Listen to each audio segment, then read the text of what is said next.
안녕하세요. 늘 다양한 사연을 보기만 하다가 이렇게 신청하는 건 처음이네요.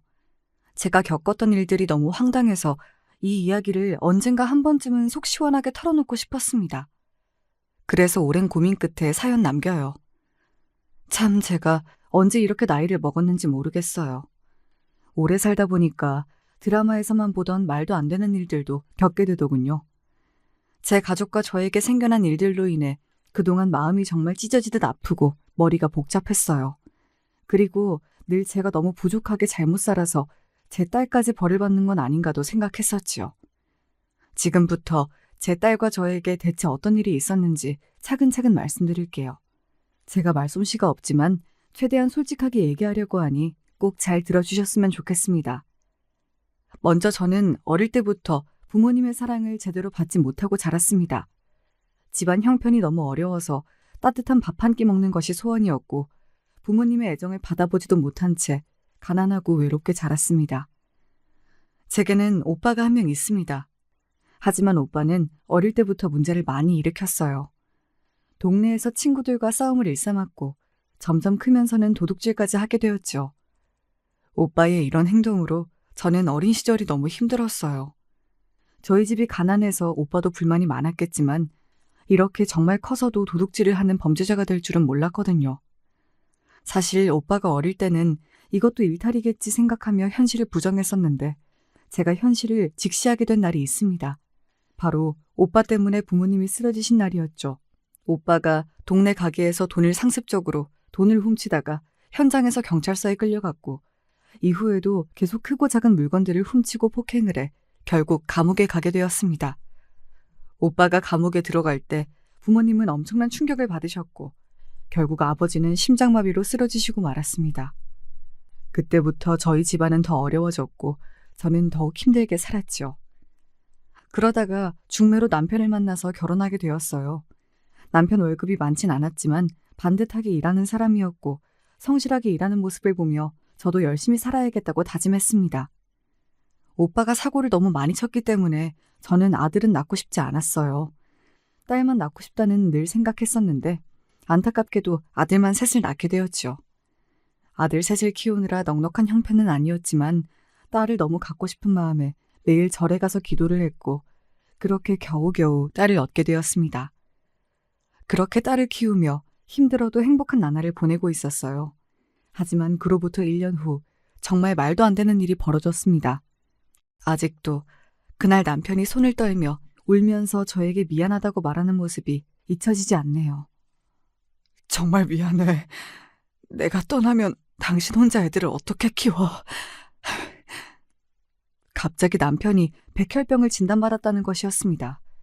이제 겨우 저에게 행복이 찾아오나 했었는데 왜 저에게만 이런 일이 일어나는 것일까요? 저는 그때 살고 싶지 않다는 생각도 자주 했었습니다. 결국 남편은 저에게 병을 말한 며칠 후에 쓰러져서 일을 그만두게 되었고 몇 년 사이 병세가 급격히 악화되어 세상을 떠나고 말았습니다. 이후엔 제가 생계를 책임져야 하는 정말 처참한 상황이 되었어요. 제대로 일을 해본 적도 없던 저는 그나마 부모님을 돌보고 아이들을 키우며 능숙하게 할 수 있는 것이 요리였기 때문에 자연스럽게 식당 요리 일을 구하게 되었습니다. 처음에는 요리를 잘 못해서 손님과 종업원들에게 욕도 많이 들었어요. 하루는 손님이 주문한 요리에 설탕 대신 소금을 너무 많이 넣어서 음식이 짜게 만들어진 적이 있었는데 그 손님은 음식을 먹자마자 술에 취한 상태로 저에게 막말을 했습니다. 이런 바보 같은 아줌마를 봤나? 머리가 안 좋은 사람은 원래 요리도 못한다니까? 어떤 바보가 설탕이랑 소금을 헷갈려? 안 그래도 오늘 기분 더러운데 이런 짜구려 싼 음식을 내놓다니 내가 이 식당 다시 오나 봐라. 내 친구들 다 여기 단골인데 이제 여기 단골 다 떠날 거라고. 알았어? 손님의 고함을 듣고 사장님까지 오셔서 손님에게 사과를 했고 저는 처음 일한 식당에서 잘리고 말았습니다. 이후에도 식당에서 일하며 실수를 많이 해서 욕을 많이 먹었어요. 그럴 때마다 마음이 무너졌지만 아이들을 위해 일을 포기할 수 없었습니다. 무엇보다 아빠도 일찍 세상을 떠났는데 반에서 1등을 놓치지 않고 사춘기 때도 엄마에게 싫은 소리 한 번을 안 하는 제 딸을 보면서 어떻게든 악착같이 살아야겠다고 다짐했죠. 생계가 힘든 상황 속에서도 과외를 계속시키며 제 딸이 하고 싶은 건 다 할 수 있도록 최선을 다했습니다. 딸은 역시 그런 저의 기대를 저버리지 않았고 드디어 사람들이 우러러보는 최상위권 대학교에 당당히 합격했죠. 합격 소식을 듣자마자 정말 그동안 제 모든 고생이 보상받는 기분이었습니다. 딸은 이후에도 저를 실망시키지 않았습니다. 대학교에서도 장학금을 매번 받고 학교를 졸업하자마자 바로 회사에 들어갔습니다. 대기업은 아니었지만 전망이 좋은 중소기업이었어요. 빨리 집 살림에 보탬이 되고 싶다고 여행도 한번 안 가보고 바로 취직했죠. 딸에게 정말 미안했지만 한편으로는 이렇게 빠르게 취직을 해줘서 너무 고마웠습니다. 딸이 입사 후부터 엄마인 저에게 늘 용돈을 보내주어 생활에 정말 많은 도움이 되었어요. 사실 아들들도 있었지만 첫째 아들은 계속 사업에 도전하느라 저에게 돈을 빌려달라 하기 일쑤였고 둘째 아들은 대학교 다닐 때부터 우울증에 걸려서 병원을 다니며 일을 거의 안 하고 있었고 셋째 아들은 아직 취업을 못한 상태였어서 저에게는 딸이 유일한 숨통이자 희망이었습니다. 그래서 저도 딸의 앞날에 어떻게든 도움이 되고 싶었고 시집이라도 좋은 데로 갔으면 좋겠다는 생각에 할 수 있는 건 다 했습니다. 결혼정보 회사를 찾아가 딸의 프로필을 작성하고 신중하게 딸의 사위감 후보를 찾아보았어요. 직원분들이 딸의 성격과 취향을 물어보며 괜찮은 사위감 후보를 소개해 주었죠. 친척들이나 친구들에게도 딸의 좋은 점을 강조하며 형편이 좋거나 직업이 반듯한 사위감을 찾기 위해 노력했습니다. 그렇게 딸은 한 달에 2번 이상 제 부탁으로 계속 선을 보고 있었고 저는 늘 딸에게 이번에 나온 남자가 어떤 것 같냐고 물어보았습니다. 사람은 괜찮은데 결혼을 할 만큼인진 모르겠어. 엄마가 좋은 남편감 찾아주려고 하는 거 아는데 이런 대답만 해서 미안해. 이렇게 딸의 반응이 매번 아쉽긴 했지만 그렇다고 중매를 포기할 수 없었어요. 제 딸만큼은 결혼해서 정말 행복하게 살았으면 좋겠다고 늘 생각했었거든요. 그러던 어느 날 딸이 저에게 할 말이 있다고 했습니다. 딸이 이렇게 진지하게 저를 부른 적이 없었기에 당시 너무 걱정돼서 한숨도 못 잤어요.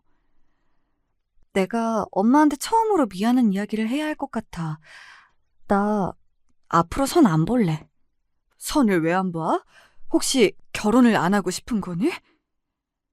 이 얘기를 꺼내면서도 한편으로는 딸이 정말 결혼하기 싫다고 하면 어쩌나 속으로 너무 긴장되었어요. 그동안 열심히 살아서 이제 지쳐서 결혼을 하고 싶지 않은 건가?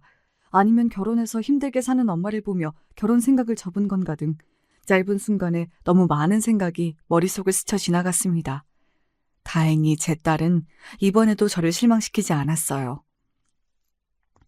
그런 거 아니야, 엄마. 사실 회사에서 계속 만나자고 하는 사람이 있어.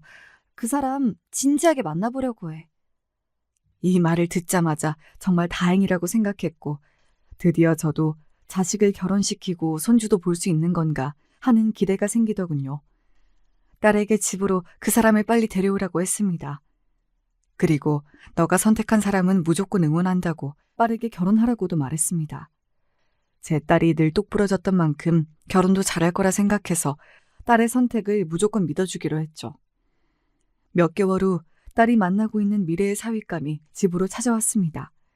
제가 대화해보니 제 딸을 많이 좋아하고 있고 부모님도 잘 계시고 집안도 어릴 때부터 늘 넉넉한 형편이었다고 들어서 상견례 날짜를 바로 잡자고 얘기했습니다. 지금 생각해보면 아무리 공부를 잘했어도 사람을 만나는 거나 결혼은 또 다른 문제인데 조금 더 오래 만나보라고 했어야 하나, 제가 사돈이 어떤 사람인지 더 잘 알아봤어야 하나 그런 생각도 듭니다. 그때는 이후에 어떤 일이 펼쳐질지 몰랐으니까 이 결혼에 대해 한치의 의심도 없었던 것 같아요. 지금 생각하면 더 신중하지 못했다는 게 아쉽습니다. 이후 시간이 흘러 상견례 날이 되었고 저는 그날도 잔뜩 긴장하며 잠에 들었습니다. 식당 일도 빼고 사돈에게 잘 보이기 위해 비싼 옷도 샀습니다. 그리고 드디어 사돈을 만났죠. 안사돈과 바깥사돈 모두 반갑게 저에게 인사를 건네주었어요. 대화는 평범하게 잘 흘러가는 듯 했지만 제가 사부인을 색안경을 끼고 바라보게 된 말들이 좀 있었습니다. 먼저 이야기를 들을수록 사부인은 돈 자랑을 자주 하고 거치장도 굉장히 많이 하고 명품 옷도 많이 입는 사람인 듯 했어요. 사실 이 부분은 그렇게 살 능력이 되니까 그러는 거겠지 하며 최대한 좋게 사부인을 바라보려고 노력했습니다. 그리고 평소에 등산 동호회를 하며 친구들과 별장으로 자주 놀러 가신다고 자랑하듯이 말씀하시기도 했는데 속으로는 아무리 그래도 남편이 있는데 집을 이렇게 자주 비울 수 있을까 좀 의아했지만 저랑 아예 다른 사람이니 제가 더 이해해 보기로 했습니다. 사부인과 다르게 사돈어른은 정말 말수가 적으시고 인상도 좋으셨습니다. 한마디 한마디가 신중하셨어요. 다만 좀 특이한 점은 안사돈이 사례가 걸리거나 에어컨 때문에 춥다고 이야기를 할 때 너무 심하게 걱정하는 경향이 있다는 것이었습니다. 하지만 아내를 많이 사랑하기 때문에 나오는 행동이 아닐까 생각도 했었습니다. 아, 상견례를 떠올리다 보니 그때 제일 쎄했던 말이 기억났는데 이 말도 사부인이 꺼냈었던 것 같아요. 우리 아들은 사실 공부보단 운동을 좋아했어요. 따님이 공부를 너무 잘해서 우리 아들 기가 죽진 않을까 걱정이네요. 그리고 집에 안 있고 자꾸 바깥으로 나돌지 않을까 하는 생각도 들고요. 무엇보다 애를 낳으면 엄마가 돌봐야 할 텐데 그때 되면 일은 당연히 그만두겠죠? 딸의 표정이 순간 확 굳어졌지만 결혼이 엎어질까 봐 사부인 말에 다 동의하면서 참았습니다. 그리고 아들 셋 다 상황이 여의치 않아서 도저히 상견례 자리에 데리고 올 수가 없었는데 마침 사부인이 제 아들들에 대해 물어봤었어요. 그런데 가족분들은 왜 다 안 오셨나요? 유정이 오빠들이 3명 있는데 전부 못 와서 정말 죄송합니다. 첫째 아들은 사업 준비 중이어서 자금 문제 때문에 공사일을 가야 해서 못 왔고 둘째는 정신적으로 많이 우울해서 밖에 잘 안 나가는 상태입니다. 셋째는 지금 일자리를 구하고 있는데 오늘 취직 관련된 중요한 일정이 있어서 못 왔습니다. 아, 한마디로 아들들이 다 능력이 없군요. 여러분, 이 말이 상견례 자리에서 사돈의 아들한테 할 소리인가요? 저는 이 말을 듣고 제 귀를 의심했고 정말 기분이 나빴습니다. 분위기가 싸해지자 사위가 능력이 있는 사람도 누구나 힘들 때가 있는 것이라며 사부인을 말리기 시작했습니다. 다금 생각해도 사부인이 상견례에서 제 아들들한테 한 말은 정말 어이가 없네요. 그리고 상견례 때 있었던 일을 떠올리다 보니 사부인이 하신 말씀 중에 돈이 없는 사람들이나 식당에서 일하는 직원처럼 자기보다 권위가 낮다고 생각하는 사람을 굉장히 무시하는 듯한 발언이 많다는 것도 기억이 났습니다. 저번에 식당에 갔는데 종업원이 너무 불친절해서 기분이 상했어요. 능력 없어서 식당 일하는 가난한 사람들이 왜 그렇게 무례한지 모르겠어요. 그래서 내가 종업원을 제대로 혼내줬죠. 진상짓 좀 했어요. 어차피 더 이상 볼 사람도 아니고 나한테 덤비지도 못하니까요. 저도 식당 일을 하는 처지라 이 말을 듣고 찔리고 마음이 아팠어요. 하지만 사부인 성격이 워낙 깍쟁이 같고 어렸을 때부터 부모님과 남편을 잘 만나 호의호식하며 고생 없이 산 사람이라면 살아온 환경이 다르기 때문에 나이가 있어도 평생 이렇게 살아서 조심스럽지만 철이 없을 수 있지 않을까 생각하며 어떻게든 이해하려고 노력했습니다.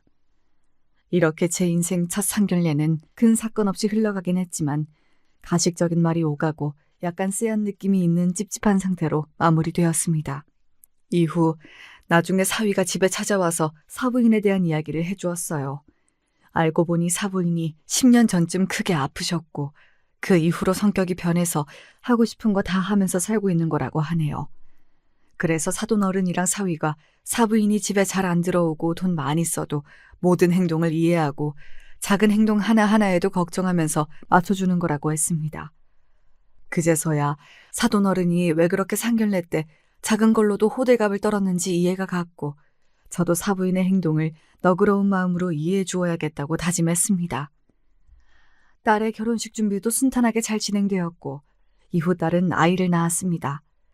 저는 주말마다 손녀를 봐주기로 했어요. 제 딸은 아이를 낳고 복직을 하고 싶어 했지만 사부인이 하도 반대해서 결국 일주일에 3일 이하로 일하는 곳으로 근무하는 것으로 사부인과 얘기를 끝냈습니다. 저는 평일에는 일하고 주말에는 일 나간 딸 대신 손녀를 보며 거의 하루도 쉬지 못했어요. 저는 너무 힘들었지만 딸에게는 내색하지 않고 늘 손녀 보는 게 너무 행복하다고 이야기하며 버텼습니다. 하지만 점점 체력도 떨어지고 아픈 곳도 많아지다 보니 딸아들 몰래 병원에 가기 일쑤였죠. 지금 생각하면 이때 제가 어떻게 버텼는지 모르겠네요. 그 와중에도 사부인이 제 딸을 더 좋게 잘 봐줬으면 좋겠다는 생각에 가끔 주말에 손녀를 보러 오시면 저는 늘 비위를 맞춰주고 칭찬을 했었습니다. 이번에 새로 산 옷인데 어때요? 보는 사람들이 고급스럽다고 생각하겠죠? 저는 그게 중요하거든요. 등산 동호회 사람들 중에서 제가 제일 예뻐 보였으면 좋겠네요. 이렇게 사부인은 늘 새로 산 옷이나 가방을 자랑하며 겉모습에 집착했는데 겉으로는 좋게 말을 했지만 속으로는 왜 이렇게까지 거치장에 집착하는지, 등산하는 등산 동호회에서 왜 제일 예뻐 보여야 하는지 참 궁금했습니다. 또 늘 전화를 붙들고 있어서 그렇게 연락 올 곳이 많을까 생각도 했지만 괜히 불편하실까봐 물어보진 않았어요. 저는 늘 사부인의 비위를 맞추면서 좋은 관계를 쌓기 위해 노력했는데 안타깝게도 제 딸이랑 사부인의 사이는 갈수록 좋지 않은 것 같았어요. 딸이 주말에 일하고 집에 오면 사부인과의 대화를 일부러 피하는 것 같았습니다. 딸에게 무슨 일이 있었는지 묻진 않았고 사부인이 아프셨어서 성격이 그렇게 되신 거니까 너가 이해하라고 잘해드리라고만 이야기했어요. 이후에도 둘 사이는 애정이 넘치는 말투는 아니었지만 그래도 기본적인 선은 지키면서 잘 대화했어서 앞으로도 큰 문제는 없을 것이라고 생각했습니다. 이후 시간이 흘러 딸이 둘째 아이를 낳았고 사랑스러운 2명의 손녀를 보니 저는 고된 하루의 힘듦이 싹 사라지는 느낌을 계속 받았습니다. 아이들은 역시 빨리 크고 시간이 흘러 둘째 손녀의 돌잔치가 되었습니다. 그리고 그날 정말 충격적인 생각지도 못한 일이 일어났어요. 지금 생각해도 심장이 요동치네요. 사부인이 글쎄 돌잔치에 온 그 많은 사람들 앞에서 제 딸에게 굴욕적인 망신을 줬습니다. 솔직히 돌잔치에서 왜 그런 이야기들을 꺼냈는지도 전 이해가 안 돼요. 여러분도 이 이야기를 돌잔치에 꺼내는 게 옳은 일인지 한번 판단해 보실래요? 너는 언제 일을 그만둘 거니? 애들 키우고 집안일 하려면 일 그만두는 게 좋지 않겠어? 그리고 우리 집에서 내가 같이 살자고 했는데 왜 싫다는 거야? 결혼했으면 어른들 말도 좀 들을 줄 알아야지. 어머니, 저는 일도 중요하고 제 꿈 이루면서 애들 열심히 키우고 싶어요. 그리고 지금 집에서 잘 지내고 있어서 또 다른 변화가 있지 않았으면 좋겠어요. 죄송해요. 너 같은 며느리가 무슨 꿈을 이루겠다고. 그냥 집안일이나 잘하지. 사부인의 말에 딸의 표정이 굳어졌습니다. 하지만 분위기를 망치지 않으려고 애써 참는 모습이었죠. 하지만 사부인은 거기서 멈추지 않았습니다. 꿈 이룬다나 뭐라나 헛된 소리 하지 말고 내가 하라는 대로 해. 괜히 가랑이 찢어진다? 내 말 못 믿겠으면 너희 오빠들 하는 꼴 좀 보렴. 너도 그 꼴 나고 싶니? 사부인이 한 말은 저에게도 정말 큰 상처가 되는 말이었고 자신의 오빠를 깎아내리는 말을 공개적으로 들은 제 딸도 참지 못하고 폭발했습니다. 덩달아 사부인의 목소리도 계속해서 커졌고 돌잔치에 온 많은 사람들이 이 대화를 듣게 되었지요. 어머니, 제 가족을 그렇게 무시하지 말아주세요. 저도 참을 만큼 참았어요. 네가 뭘 참았다는 거야? 내 말 다 무시하고 하고 싶은 대로 일도 하잖아. 저 어머니가 어떤 행동을 해도 아무한테도 말 안 하고 조용히 눈 감고 있는 거 아시죠? 늘 어머님 편 들어드렸잖아요. 그런데 저한테 대체 왜 그러세요? 뭐? 너 지금 이 자리에서 그 얘기를 왜 해? 나랑 한번 해보자는 거냐? 어? 이 말과 함께 사부인은 분노를 참지 못하고 제 딸의 뺨을 세게 때렸습니다. 그 순간 돌잔치 분위기는 완전히 망가졌고 저는 너무 놀라서 아무 말도 할 수가 없었어요. 딸은 눈물을 흘리며 자리를 박차고 나갔습니다. 사위와 사돈어른도 정말 당황한 표정이었어요. 제 사위는 급히 나서서 사부인을 진정시켰고 사돈어른이 마이크를 잡고 손님들에게 말했습니다. 우선 큰 소리를 내서 죄송합니다. 잠시 오해가 있었습니다. 너무 걱정하지 마시고 다들 즐겁게 시간 보내시길 바랍니다. 다시 한번 와주셔서 감사합니다.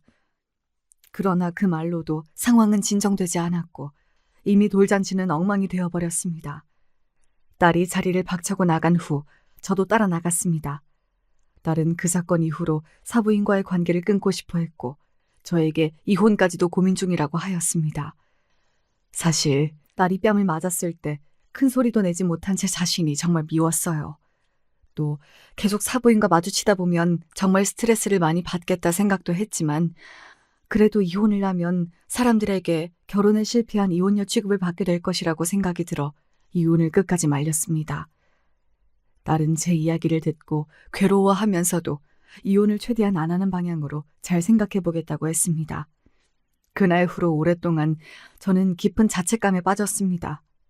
사부인이 제 딸에게 하는 모든 행동, 그리고 저희 아들을 욕하는 행동들이 결국 제가 아들들을 잘못 키워서 그런 건 아닐까, 내가 딸의 행복을 망친 것은 아닌가 하는 생각이 끊임없이 들어서 괴로웠어요. 딸에게 더 좋은 환경을 만들어주지 못한 제 자신이 원망스러웠죠. 그리고 한 가지 의문점도 있었습니다. 돌잔치에서 딸과 사부인의 대화를 처음부터 들었는데 딸이 어머니가 어떤 행동을 하든 아무한테도 말 안 하고 늘 어머님 편 들어드렸잖아요 라는 말을 하자마자 사부인이 눈이 확 돌아갔었거든요. 대체 무슨 일이 있었길래 저 말 한마디에 뺨을 때릴 정도로 화가 난 것인지 아무리 생각해도 이해가 가지 않았습니다. 그리고 어떤 이유든 순간적으로 이성을 잃고 자기 감정을 주체하지 못하는 사부인의 모습을 보며 처음부터 이 결혼을 안 했어야 하는 건 아닐까 후회도 많이 했어요. 이 일이 있던 다음 날 사위가 찾아와서 어머니가 뺨을 때려서 미안하다고 무릎을 꿇고 정중하게 저와 딸에게 사과했습니다. 정말 죄송합니다. 저희 어머니가 어제 너무 심했어요. 진심으로 사과드립니다. 자네 잘못은 아닐세. 사부인이 갑자기 그렇게까지 화낼 줄은 나도 몰랐네. 당신 사과는 됐어. 어머님이 직접 나한테 사과하셔야 하는 거 아닐까? 남편의 진심 어린 사과에도 마음이 풀리지 않았던 제 딸은 이후에도 사부인이 사과해야 한다고 몇 번이나 말했습니다. 사위도 동의했고 계속해서 사부인이 제 딸에게 사과를 하게끔 사부인을 설득하려고 노력했습니다. 하지만 사부인은 그럴 때마다 제 딸이 먼저 잘못을 했고 처음부터 자기를 살갑게 대하지 않는 등 무시를 일삼았다며 오히려 사과를 받아야 한다고 우겼습니다. 저는 이런 사부인의 태도가 정말 이해가 되지 않았어요. 여러분, 손녀의 돌잔치에서 며느리의 뺨을 때리는 게 이게 있을 수나 있는 일인가요? 제 딸이 겪은 일이어서가 아니라 상식적으로 정말 일어나선 안 될, 말이 안 되는 일이라고 생각해요. 그리고 제 딸이 겪은 일이라서 저는 정말 말할 수 없이 마음이 아프고 미안하고 비참합니다. 더 웃긴 건 사위도 처음에는 이런 사부인의 태도에 의아함을 가지고 타이르는 듯 했으나 점차 사부인의 편을 드는 모습이 보였다는 겁니다. 제 딸에게 이런 말을 했다고 하더군요.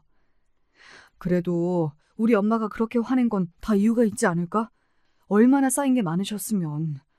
네가 좀 더 평소에 엄마한테 잘했으면 좋았을 텐데 미움받을 짓을 뭐하러 해가지고 좀 더 맞춰드리지.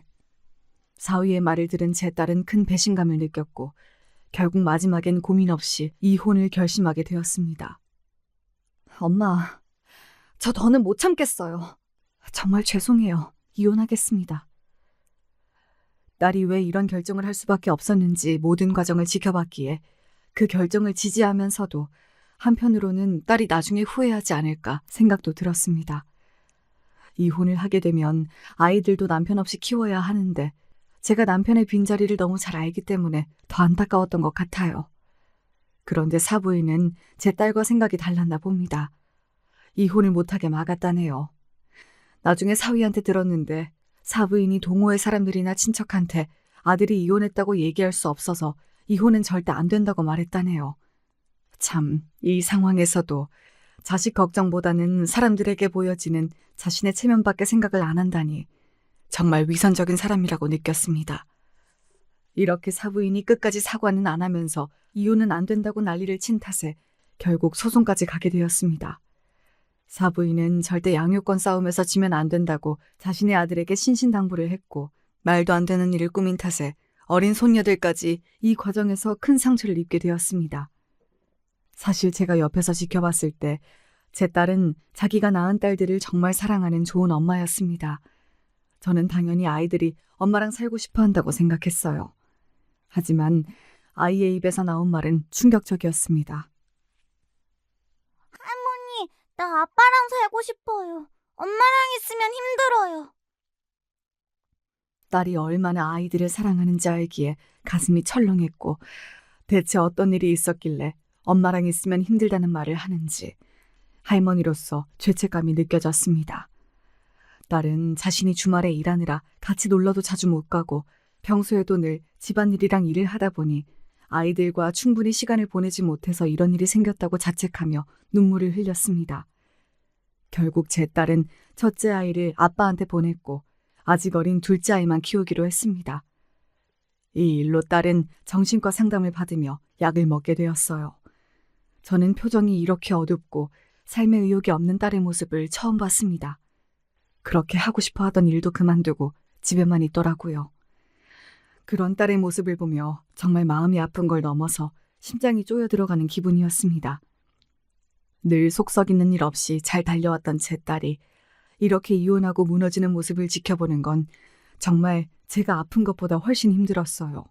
병원에서 상담을 꾸준히 받으며 딸의 상태가 조금 나아지길 바랬지만 딸은 시간이 지날수록 눈에 띄게 더 지쳐 보였습니다. 또 일을 하지 않고 집에 있는 게 눈치가 보였는지 저에게 이런 말을 했습니다. 엄마, 선생님이 그러는데 나 아직 많이 힘들대요. 지금 당장은 쉬어야 할 것 같아요. 집안에 도움이 못 돼서 미안해요. 저는 딸에게 절대 미안해하지 말고 이번 기회에 마음이 회복될 때까지 푹 쉬라고 했습니다. 여러분, 오죽했으면 정신 못 차리던 제 아들들이 딸에게 생활비로 쓰라고 용돈을 주기도 했을까요? 앞으로 행복할 줄만 알았던 딸이 이렇게 되자 저는 제 딸도 저처럼 팔자가 사나운 건 아닐지 너무 걱정이 됐어요.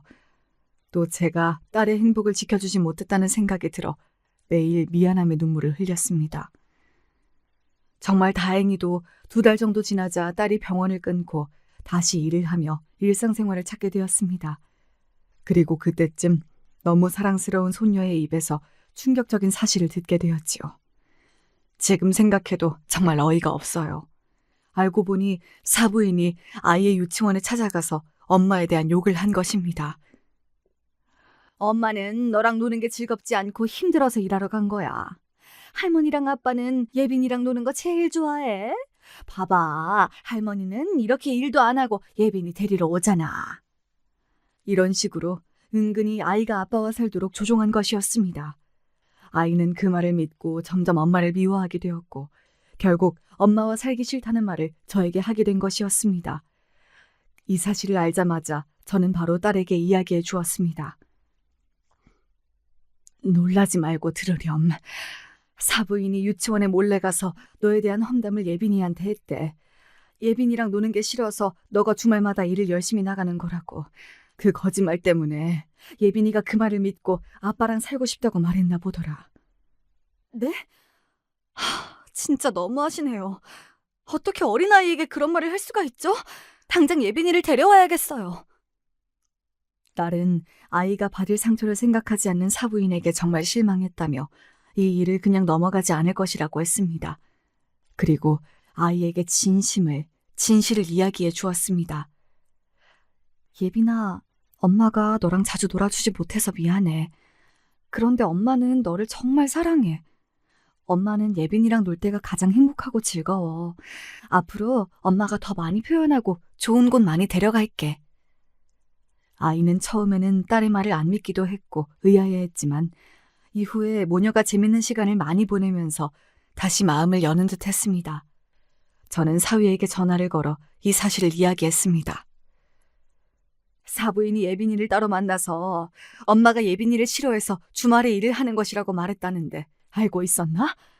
어린아이에게 어떻게 이런 짓을 할 수가 있는지 나는 너무 소름이 돋고 화가 나네. 예빈이가 자네랑 살겠다 한 것은 사부인이 이렇게 뒤에서 아이를 설득했기 때문이라고. 장모님, 그게 사실인가요? 정말 죄송해요. 저도 몰랐습니다. 아이와 이야기해보고 엄마랑 사는 게 더 좋다고 하면 같이 살 수 있게끔, 그게 힘들다면 자주 볼 수 있게끔 제가 어떻게든 해볼게요. 다시 한번 죄송합니다. 사위는 연신 죄송하다고 말을 했어요. 이후 저와 제 딸이 아이를 보는 횟수가 늘게 되었고 나중에는 엄마와 같이 살고 싶다는 아이의 의견을 반영해서 다시 저희 집으로 아이가 들어오게 되었습니다. 사부인은 계속 딸에게 전화와 문자를 하며 다시 손녀를 보내라고 압박했죠. 사실 그동안 봐왔던 사부인의 성격을 보면 이 정도는 예상한 일이었습니다. 딸은 처음에는 사부인의 연락에 스트레스를 많이 받는 듯 했지만 나중에는 자연스럽게 무시했어요. 제 딸은 더 좋은 엄마가 되기 위해 주말에는 꼭 자녀들과 시간을 보냈고 저도 손녀들에게 더 좋은 요리를 해주며 아빠의 빈자리를 채워주려고 노력했습니다. 반복되는 안 좋은 일로 저도 딸도 큰 상처를 받았지만 아이를 지키기 위해 저희는 더 강해지기로 결심했어요. 사실 사부인이 이 정도로 말이 안 통하는 사람인 줄은 몰랐는데 이제 가족이 아니라고 막 나가는 게 아닐까 생각이 듭니다. 이때쯤 딸은 저에게 이런 말을 했었어요. 엄마, 제가 요즘에 인생을 참 많이 배웠어요. 내가 좋은 마음으로 열심히 산다고 좋은 결과만 따라오는 게 아니라는 것도 알게 되었어요. 하지만 인생이 늘 그늘만 있는 것도 아니고 또 햇볕만 있는 것도 아니니까 무슨 일이 있더라도 정신 바짝 차리고 잘 이겨내고 살아볼게요. 너무 미안하고 감사해요, 엄마. 이 말을 듣고 저는 제 딸이 얼마나 성숙하고 강한 사람인지 다시 한번 느끼게 되었습니다. 딸이 한 말처럼 딸은 아이가 돌아오고 나서 앞으로 살 새로운 집을 구하며 새로운 삶을 시작했습니다. 사부인의 귀찮은 연락은 계속 있었지만 그럴수록 제 딸은 더 단단해지는 듯 보였어요. 저는 딸과 손녀의 행복을 위해 제 남은 인생을 써야겠다고 생각했습니다. 그리고 제 딸과 저의 노력이 아이들에게 통했는지 이후 아이가 저에게 반짝이는 눈으로 이런 말을 하더군요. 할머니, 오늘 친구들이 나한테 우리 엄마가 최고래요. 엄마가 맛있는 간식도 선물해줬어요. 저는 엄마가 요즘 세상에서 제일 좋아요. 제가 이 얘기를 딸에게 전해주자 정말 기뻐하며 앞으로 더 열심히 살 거라고 하더군요. 이후 딸은 일 나가 있을 동안 아이를 봐줄 아주마를 구했습니다. 제가 지금처럼 쭉 아이들을 봐주겠다고 했는데 육아가 얼마나 힘든지 알기 때문에 저에게 부탁하는 것이 미안하다고 하더군요. 참, 제 딸이지만 속이 깊습니다. 딸의 배려 덕분에 저는 좀 더 마음 편하게 식당 요리 일을 다시 할 수 있게 되었고 다리도 아프고 힘들었지만 나이가 들수록 돈 필요할 일이 많이 있을 거란 생각에 일을 그만둘 순 없었습니다. 이후 가까운 지인에게 보험 일을 해보지 않겠냐는 제안을 받고 보험 일을 시작하게 되었어요. 보험 일이 생각보다 잘 맞았고 주변 사람들이 보험 등록을 많이 해줘서 성과금도 받을 수 있었습니다. 시간이 흐른 후 그동안 모아둔 돈으로 무엇보다 고생한 딸에게 비싸고 좋은 선물을 해주고 싶어서 오랜만에 백화점을 들렀습니다. 선물로 뭐가 좋을까 고민하다가 아직 제 눈엔 너무 젊고 예쁜 딸이 가끔은 꾸미기도 하면서 이젠 더 행복하게 살았으면 좋겠다는 생각에 구두를 사주기로 했습니다. 딸과 함께 구두 매장을 둘러보며 마음에 드는 구두를 고르고 있던 중 옆에서 익숙한 목소리가 들려왔습니다. 그 목소리가 점점 가까워졌고 저와 딸의 표정은 급격히 굳어졌습니다. 대체 누구를 받기에 모처럼 모녀 간의 데이트에서 이토록 기분이 나빠진 것일까요? 저희가 마주친 사람은 바로 제 딸을 그토록 힘들게 한 사부인이었습니다. 어쩌면 이젠 암이기에 그냥 지나칠 수도 있었을 텐데 사부인도 저희를 보자마자 특유의 사람을 깔보는 표정으로 막말을 하기 시작했습니다. 뭐야? 거지 새끼들도 백화점을 오네. 이 말을 듣자마자 제 딸은 너무 화가 나서 눈물을 글썽였고 주먹에 힘을 꽉 쥐고 있었습니다. 제가 사부인에게 왜 가만히 있는 사람에게 시비를 거냐고 했더니 사부인이 제 말은 무시한 채 구두를 보여주고 있던 매장 직원들에게 여기 물이 안 좋다고 사람 아무나 받지 말라고 말했습니다. 정말 이 말을 듣고 너무 어이가 없었고 더 이상 참지 못한 딸은 어머니! 하며 소리를 질렀습니다. 매장 직원들도 사부인의 말에 놀라서 당황하며 사부인에게 여기서 이러시면 안 되고 이렇게 가만히 있는 사람을 비하하고 공격적으로 나오면 백화점에서도 더 응대드릴 수 없다고 이야기하였습니다. 그러자 사부인은 매장 직원에게도 막말을 퍼붓기 시작하였습니다. 너는 교육을 어떻게 받았냐? 지금 나한테 뭐라고 했냐고! 내가 여기 얼마나 자주 오는지 아니? 너가 급이 안 맞는 사람들 구분도 못하고 손님을 아무나 받으니까 지금처럼 문제가 생기는 거잖아. 너는 백화점에서 근무할 자격이 없어. 이 말을 들은 매장 직원은 화가 나는 걸 떠나서 상대할 가치가 없다는 듯이 헛웃음을 터뜨리며 요즘에 이렇게 말도 안 되는 이야기를 하는 고객님은 자기도 처음 봤다고 더 이상 안 참을 테니 막말은 그만하라고 말하였습니다. 이후에도 사부인이 막말을 계속하자 싸움 구경을 보기 위해 사람들이 몰리기 시작했죠. 여러분, 말로만 들어도 이 상황이 정말 정신없고 화가 나지 않나요? 그런데 이후에 이것보다 더한 정말 경악스러운 일이 벌어졌습니다. 갑자기 50대 초중반쯤 되어 보이는 중년의 남자가 등산복을 입은 채 여보! 하면서 사부인을 향해 달려오는 것이었습니다. 정말 말도 안 되는 상황이었습니다. 왜냐하면 그분은 제가 알고 있던 사돈어른이 아니었기 때문입니다. 그 중년의 남성분이 아내를 착각한 건 아닐까 생각했는데 그게 아니라는 것을 사부인의 표정을 보고 알 수 있었습니다. 사부인이 그렇게 당황하고 긴장한 표정은 저도 처음 봤어요. 그 남자는 오자마자 사부인을 감싸 안으며 괜찮냐고 물어보더니 매장 직원에게 온갖 욕을 하기 시작했습니다. 너 뭐야? 왜 손님한테 대들어? 일 잘리고 싶어? 집에서 네 부모님이 어른들한테 이렇게 하라고 가르쳤냐? 못 배운 거 티내지 말고 당장 사과해! 이 말을 들은 사부인은 처음엔 중년의 남자를 보고 당황하고 불안해하더니 막상 그 남자가 큰 소리로 매장 직원에게 화를 내자 이제서야 자기 편을 찾았다는 듯이 매장 직원에게 더 큰 소리로 막말을 하기 시작했습니다. 봤지? 네가 무례한 거라고. 당장 나한테 사과해! 안 그러면 내가 여기 사장한테 너 당장 자르라고 할 줄 알아? 매장 직원은 아무런 대꾸도 하지 않고 백화점 보안팀을 호출했습니다. 저도 이 상황이 너무 혼란스러웠는데 제 딸도 정말 어이없는 표정으로 이야기를 듣고 있더군요.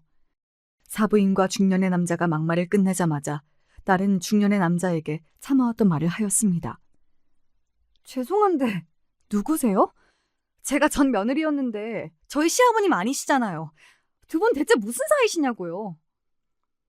그 말을 들은 사부인의 얼굴이 굳어졌고 중년 남자도 당황하며 말을 더듬기 시작했습니다. 아니 그러니까 내가 이 사람 남편은 아니지만 그러니까 그게... 그 남자는 계속 사부인의 눈치를 보며 어쩔 줄 몰라 했고 싸움을 보기 위해 몰려들었던 주변 사람들은 불륜의 현장까지 같이 관람하게 된 탓에 더 크게 수군거리기 시작했습니다. 둘이 불륜이네. 에라이 망할 놈들. 주변 사람들의 반응을 들은 사부인과 중년 남자의 얼굴이 붉어졌고 매장 직원들도 정말 예상치 못한 상황에 당황한 표정이었습니다. 이후 사부인은 중년의 남자에게 소리를 지르며 화를 냈습니다. 이때부터 영상을 찍는 사람들이 보이더군요. 여보 진정해. 여기서 이러지 말자. 왜 우리가 싸워야 해? 진정하라고? 지금 이 상황이 진정될 상황이야? 갑자기 아는 척하면 어떡하냐고. 사람들이 다 보는데 다 들켜서 이제 어떻게 할 거야? 어차피 여기에 우리가 아는 사람도 없잖아. 당신 가족들이 어떻게 알겠어. 너무 걱정하지 마. 뭔 소리야. 바로 앞에 전 사돈이랑 전 며느리가 있는데 이 멍청아. 지금 나보고 멍청하다고 했어? 당신이 저 멀리서 싸우고 있으니까 내가 걱정돼서 온 거잖아. 고마워하지 못할 망정 화를 왜 내? 걱정은 무슨. 혼자 영웅심리 발동해서 관심 받고 싶어서 온 거잖아. 당신 내가 그런 사람인 거 내가 모를 줄 알아? 참나 이렇게 나온다 이거지? 앞으로 동호회에서 나 아는 척할 생각하지 마. 이 대화를 지켜보며 저는 불륜 커플은 대체 무슨 생각으로 만남을 이어오고 있는지, 무슨 생각으로 인생을 살고 있는 것인지 진심으로 사부인과 중년 남자의 머릿속이 궁금해졌습니다. 제 딸은 그래도 한때 가족이었던 시어머니가 불륜을 저지른 남자와 대화를 나누는 것을 보고 정말 큰 충격에 빠졌는지 눈이 멍했습니다. 그러다가 갑자기 무언가를 깨달은 듯 한마디 했습니다. 어머니, 설마 저분이 등산 동호회에서 만난 그분이세요? 예전에 저한테 들켰을 때 절대 다신 안 만나겠다고 이미 그 남성분이 동호회에 나갔다고 해서 제가 아버님한테 말씀 안 드린 건데 설마 그분이에요? 아니 아직까지 이러고 있으시면 안 되죠. 이렇게 사는 거 남편이랑 아들한테 안 부끄러우세요? 아버님이 얼마나 좋은 분인데 대체 왜 이러냐고요. 딸의 이야기를 듣고 주변에 있던 사람들은 야유를 보냈습니다. 그러자 사부인은 오히려 적반하장으로 이제 가족도 아닌데 뭔 상관이냐고 신경 끄라고 하더군요. 딸은 지금 가족이 아니더라도 아버님이랑 전 남편이 불쌍해서 못 참겠다고 너무 더럽다고 얘기하며 휴대폰을 꺼내 둘의 사진을 찍었습니다. 그리고 웅성거리던 사람들에게 얘기했습니다. 다들 이 불륜의 증인인 거 아시죠? 영상 찍은 거 저한테 당장 보내주세요. 불륜을 저지르는 사람들을 사회에서 매장시켜야 됩니다. 이 불륜을 끊어내야 해요. 그 말을 들은 사부인은 인상을 찌푸리며 사람들을 향해 소리쳤습니다. 뭐? 영상 찍지 마! 다 지워! 어디 올리기라도 하면 명예훼손으로 고소할 거야! 여러분, 영상 저한테 넘기세요. 제가 불륜 사실을 제대로 밝히겠습니다. 부탁드려요. 그러자 사부인이 화를 참지 못하고 제 딸의 머리채를 잡았습니다. 마침 백화점 보안팀이 도착해 사부인을 말렸고 사부인은 더 크게 소리치며 저항했습니다. 사람들은 더 많은 영상을 찍기 시작했고 상황은 더욱 난장판이 되었습니다. 그리고 끌려가는 사부인을 보며 딸은 마지막으로 경고했습니다. 인생 그렇게 살지 마세요. 그리고 다시는 저희 엄마랑 제 딸들 괴롭히지 마세요. 입 다물어! 너 같은 게 왜 내 아들이랑 엮여가지고 이 난리를! 내가 언젠가는 내 손녀들 다 데리고 갈 거야!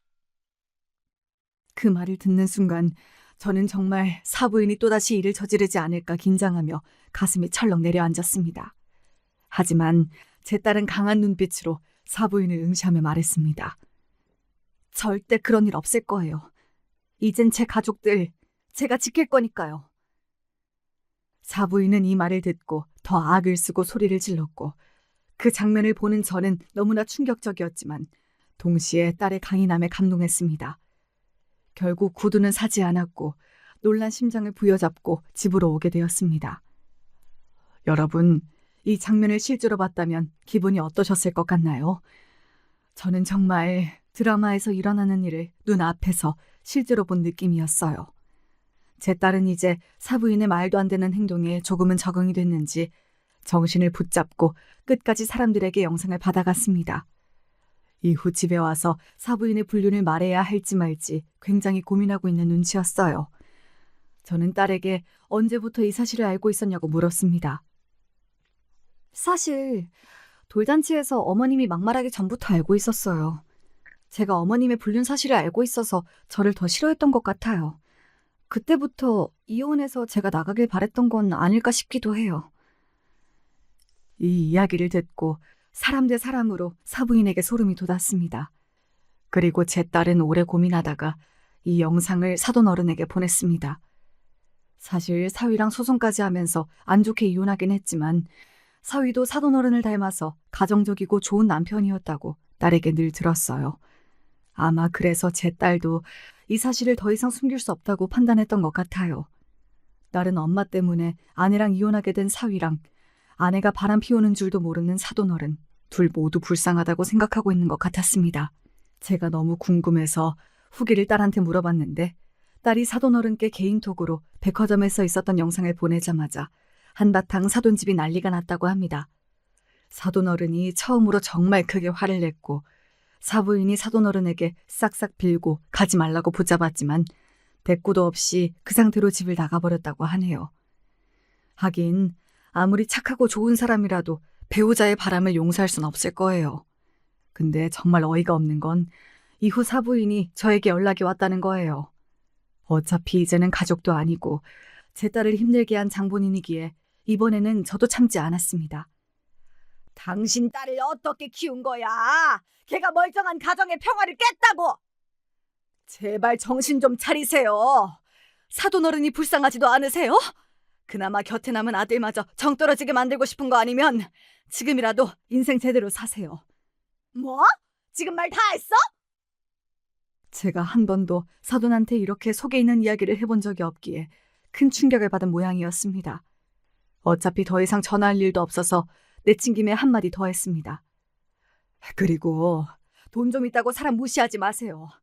예전에 돌잔치에서 제 아들 무시하는 것도 참았는데 할 말 못할 말 구분을 좀 하세요. 이번에 매장 직원들한테 하는 행동도 참 별로였어요. 나이값도 좀 하시고요. 제 말을 듣고 사부인은 당황했는지 너무 맞는 말이라 할 말이 없었는지 대답도 없이 전화를 끊었습니다. 이후 저에게 전화 오는 일은 없었어요. 이럴 줄 알았다면 진작 아닌 건 아니라고 말 좀 하고 살 걸 그랬습니다. 이후 며칠 후에 사위가 저에게 할 말이 있다고 집에 온다고 했습니다. 저희 집에 도착하자마자 무릎을 꿇고 울면서 말을 시작하더군요.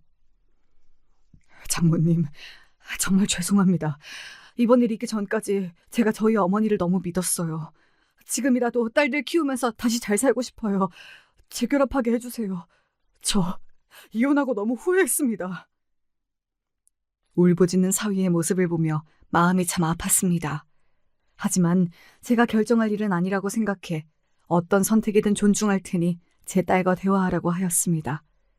사위는 눈물을 흘리며 이해해 주셔서 감사하다는 말과 함께 힘겹게 집을 떠났습니다. 젊은 애들이 사부인 때문에 그동안 얼마나 힘들었을지 생각하니 참 가슴이 답답했습니다. 제가 가끔 딸에게 사위가 불쌍하다고 말하면 그래도 남편이자 아빠로서 그때 어머니 편을 들었으면 안 된다고 딱 잘라 말하더군요. 제 딸도 정말 여리고 소녀 같았는데 이렇게 단호하게 말하는 걸 보면 정말 이제는 어엿한 엄마가 된 것 같다는 생각이 들어요. 딸이 두 아이의 엄마임에도 이런 딸을 보면 가끔 제 기분이 이상할 때가 많습니다. 사위가 찾아온 그날 저녁, 제가 먼저 재결합에 대한 이야기를 꺼냈습니다. 딸은 아직 남편을 사랑하는 마음이 남아있지만 그동안 받은 상처가 너무 크고 지금은 모든 게 복잡해서 당장 재결합은 못하고 애들 아빠니까 생각은 해보겠다고 이야기하였습니다. 저는 딸에게 어떤 결정이든 다 존중할 테니 앞으로는 너의 행복만 생각하라고 했어요. 그리고 저는 더 딸의 집에 자주 오며 딸과 손녀가 남편과 아빠가 없는 허전함을 덜 느끼게 하기 위해 노력했습니다. 그날도 딸의 집에서 다 같이 저녁을 먹고 있을 때였어요. 갑자기 딸의 휴대폰에 메시지가 도착하더군요. 딸은 메시지를 확인하고 놀란 표정으로 저를 바라보았습니다.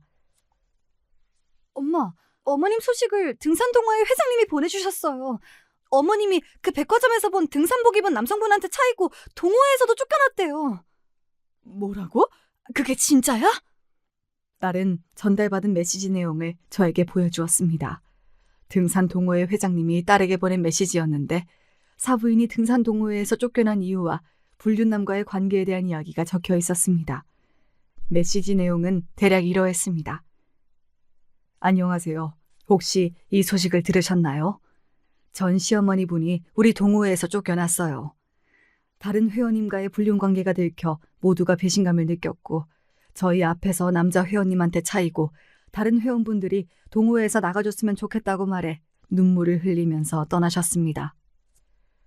저는 메시지를 본 후 한편으론 정말 통쾌했지만 또 한편으로는 이런 일을 처음 겪는 사부인의 상황이 걱정되기도 했어요. 제가 딸에게 이 기분을 말하자 딸은 어머니가 받아야 할 벌을 받은 거라고 단호하게 얘기하더군요. 딸과 이야기를 하던 중 등산 동호회가 이 사실을 어떻게 알게 되었는지 궁금해져서 물어봤더니 딸은 자신이 알린 것은 아니라고 했습니다. 그날 백화점에서 이 일을 지켜보던 누군가가 5,000명으로 꽉 채워진 카톡 단톡방에 이 영상을 올렸고 그 단톡방에 마침 등산 동호회 사람이 있어서 이 일이 퍼지게 된 것이라고 하네요. 정말 우연도 이런 우연이 있을까요? 등산 동호회 사람들한테 무시당하고 남편한테 이혼을 당한 사부인은 요즘 쪽팔려서 집에서 나오지도 못한다네요. 이 두 가지가 사부인한테 가장 가혹한 벌인 것은 틀림없습니다.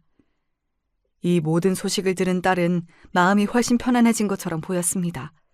예전부터 남편과 시아버지에게 어느 정도 미안함과 죄책감을 가지고 있었는데 모든 게 밝혀져 홀가분해하는 것 같았습니다.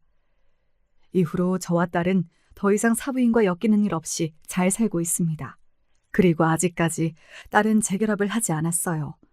저는 그래도 제 딸이 사부인만 안 만나고 다시 온전한 가정을 이루고 살길 속으로 바라고 있긴 합니다. 제가 제 이야기하는 게 익숙하지 않아서 말하면서 너무 흥분해서 내용이 뒤죽박죽한 부분도 많을 거예요. 보시는 분들 양해 부탁드립니다. 지금까지 들어주셔서 감사합니다. 이만 마치겠습니다.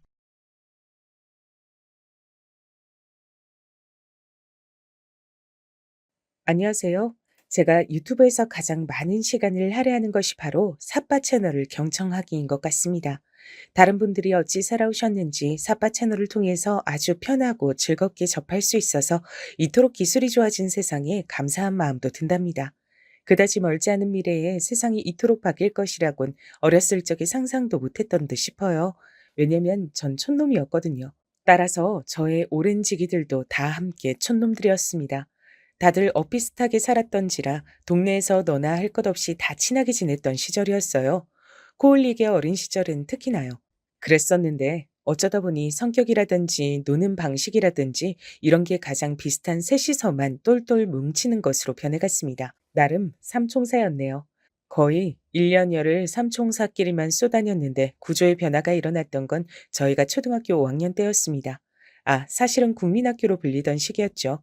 전 국민학교를 나온 학생이었건만 초등학교로 명칭이 바뀐 지가 하도 오래돼서 그런가 이쪽이 입에 더 잘 붙네요. 여러분 중에서도 저 같은 분 있으신가요? 제 주변의 지인들은 대체로 초등학교라고 많이 말하고 가끔 국민학교를 혼용해서 사용하더군요. 이래서 제 지인인가 봅니다. 끼리끼리예요. 또한 신기한 점은 제가 유독 제 나이를 곧장 헷갈리곤 하는데 제 지인들도 거의 이럽니다. 몇 년생인지 무슨 띠인지 이렇게만 바로 나이를 대답할 줄 알지 정확히 몇 살인지 바로 대답하는 경우가 없어요. 제 주변만 이러는 게 아니고 혹시 여러분도 이와 같으신지 궁금해지네요. 아무튼 나이가 들어갈수록 이런 부분들이 생기는 것 같아요. 나이 계산이 서툰 것에 이어서 조금은 부끄러운 얘기지만 전 이날 이때껏 살면서 많다고 자부할 인연들을 만들지 못했습니다. 제가 아무래도 마당발이 되기엔 부족한 제목이었기 때문이겠죠. 그러나 대신에 제가 막역하게 가깝다고 생각하는 인연들이 소수 존재하는 것에 감사한 지난 날이었습니다. 그 감사함의 저변에는 기본적으로 신뢰라는 것이 바탕이 되어 있었을 줄로 여겨집니다. 그러니 제가 인생에서 최고로 충격을 받는 일이 바로 인간관계에서 발생을 하게 되었던 것이겠죠. 초등학교 5학년 때 삼총사 셋이서 모두 한 반이었던 바로 그 반에 누가 전학을 왔습니다. 다들 아시겠지만 예전엔 학급마다 학생들 머릿수가 촌동네임에도 굉장히 썼습니다. 그래서 전 그 전학생이 얼른 새 친구를 사귀지 못하고 계속 겉도는 것이 이상해 보였던 듯 싶어요. 저 자식은 제법 생김새도 멀끔한데 왜 친구를 못 사귀지? 멀끔해서 다들 재수없는 자식이라고 생각하는 건가? 그런데 알고 보니까 다들 전학생을 기피했던 게 아니었어요. 반대로 그 전학생이 아무하고도 안 친해지려고 한 게 문제였던 겁니다. 그 전학생은 이곳으로 결코 전학을 오고 싶지 않았는데 집안 사정으로 어쩔 수 없이 온 거기 때문에 무척 속상해하면서 계속 울적해하고 있었단 모양이었습니다. 그 내막을 알고서 삼총사 중에 가장 쾌활했던 김진수가 큰 목소리로 이렇게 말했었죠. 뭐야, 성격이 왜 저러냐? 어울려 놀기 힘들다. 그러자 큰 외침을 들은 그 전학생이 모른 척 넘기지 않고 즉각 발끈하더군요. 웃기지 마라. 누가 너희더러 놀아달라고 했냐? 제법 성질이 있는 모양이었습니다. 저희끼리 호호하며 신기했었죠. 그 전학생은 저희 삼총사를 무섭게 째려봤습니다. 그리고 나서 얼마 후 학교에서 단체로 서울 나들이를 가게 됐어요. 과연 장소가 어디였던지 혹시 예측이 가능하실까요? 목적지는 바로 남산타워였습니다. 당시엔 그게 굉장히 엄청난 여행지라고 생각되었던 곳이기 때문이죠.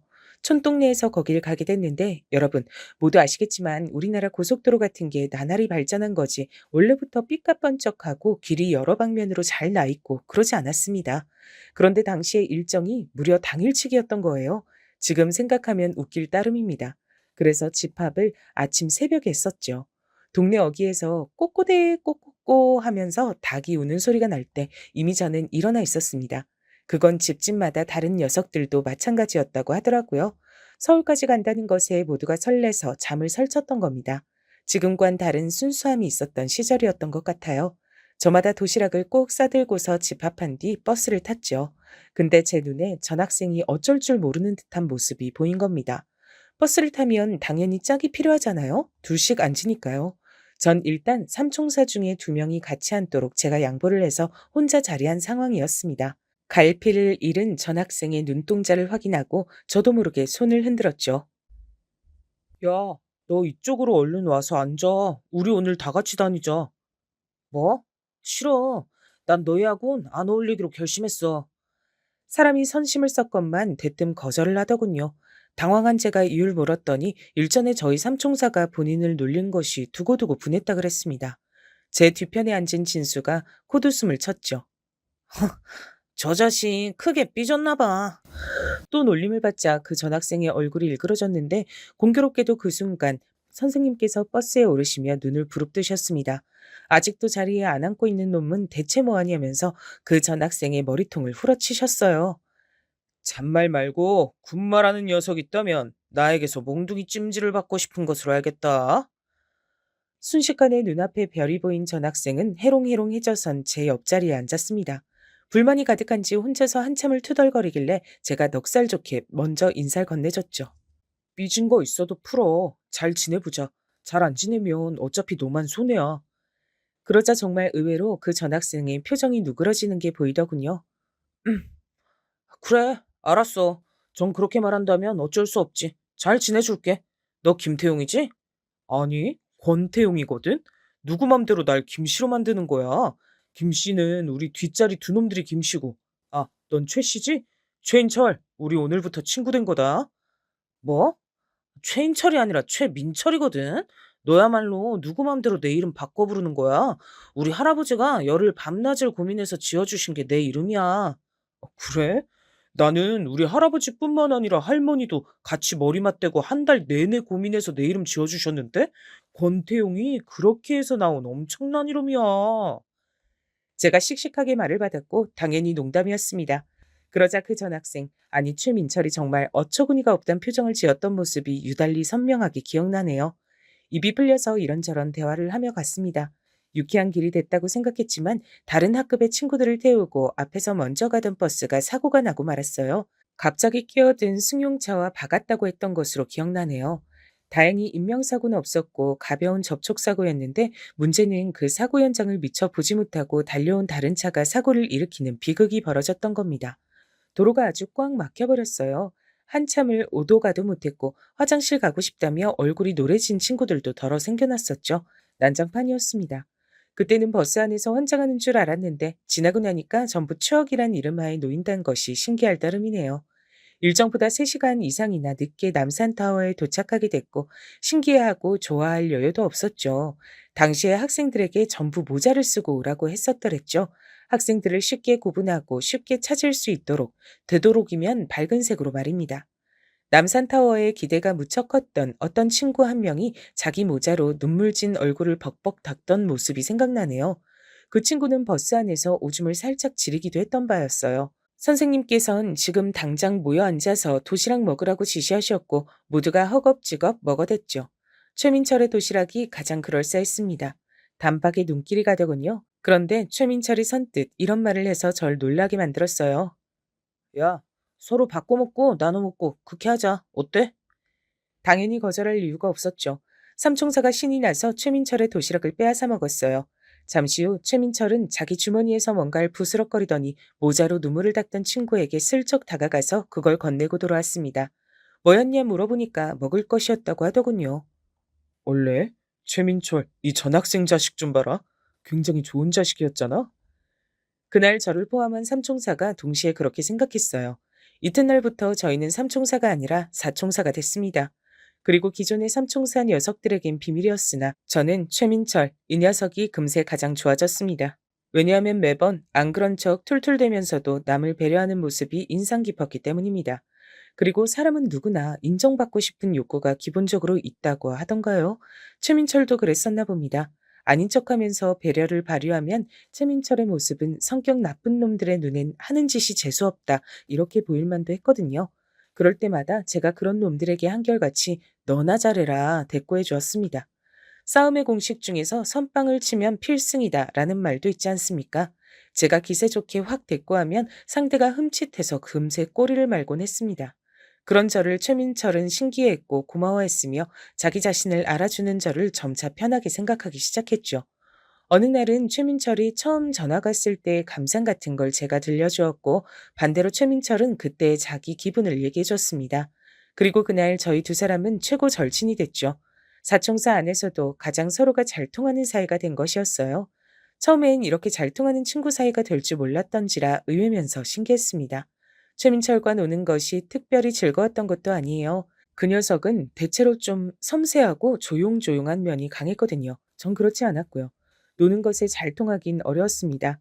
그럼에도 이상하게 같이 있음 편했습니다. 아무 말하지 않고 침묵을 한참 지키고 있어도 어색하지 않았고요. 중학교에 가서 친하게 지냈어요. 시커먼 남자놈들만 득실하던 중학교에서 최민철처럼 감성이 뭔가 섬세한 녀석은 쉽게 재수없단 평가를 듣기 일쑤였죠.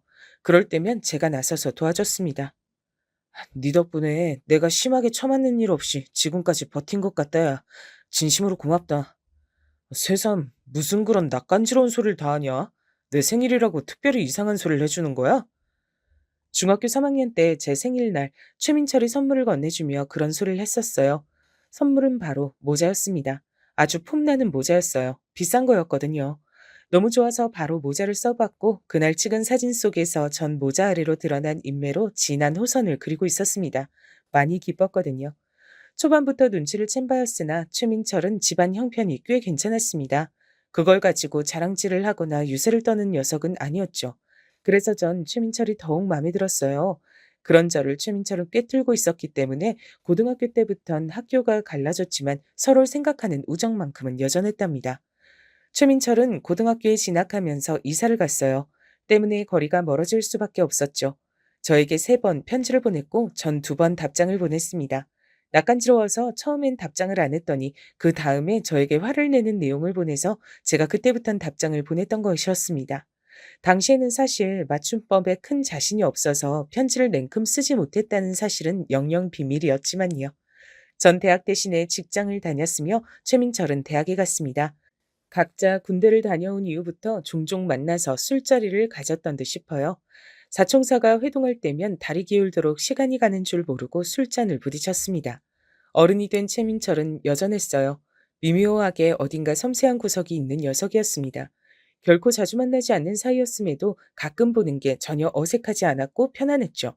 그러던 어느 날 제가 최민철을 따로 불러서 술이 아니라 밥을 사줬는데요. 그 자리는 제가 결혼하기로 한 여자를 보여주고 결혼 소식을 알리는 자리였습니다. 이쪽은 나랑 2년째 만나고 있는 여자친구야. 민철이 넌 얘기만 들었고 지금 내 여자친구 직접 보는 건 처음이지?